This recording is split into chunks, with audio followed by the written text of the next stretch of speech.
دشمنان ما با همراهی برخی از مسئولان سفیه منطقه خلیج فارس، نه همه‌شان، بعضی در صدد آنند که جنگ‌های نیابتی رو به مرزهای ایران بکشانند. خانم میرزا، شما میدونید منظور آقای خامنه‌ای چیه؟ احیانا کدوم مرز و چه خطرهایی؟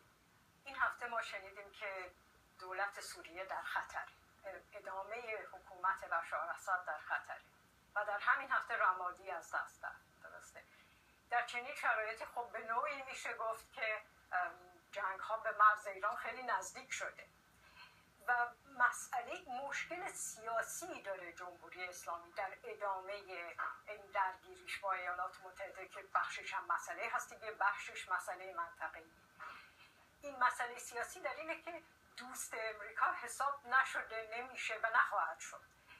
کشورهایی که بهش اشاره شد مثل پاکستان، اسرائیل که نیروگاه اتمی دارن، اسلحه اتمی دارن، متحدین ایالات متحده حساب میشن. به این دلیله که دستیابیشون به مسئله هسته‌ای مشکل نیست برای ایالات متحده و برای متحدینش عربستان سعودی و اسرائیل. مشخصا دستیابی ایران به بمب اتمی سناریو غیر قابل تصوری است و اینجا مشکلی هست برای ایالات متحده.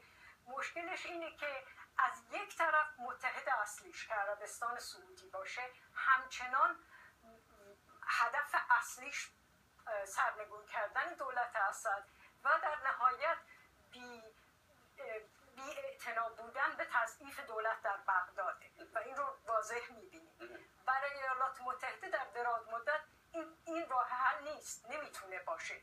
چرا که اگر این راه حل رو بره دنبالش، داعشی که پیدا شده در منطقه حتی خود این عربستان سعودی رو در دراز مدت موقعیتش رو به خطر خواهد انداخت و پیچیدگی ها در اینجاست. بسیار خوب. آقای خلجی، یک دقیقه دیگه بیشتر فرصت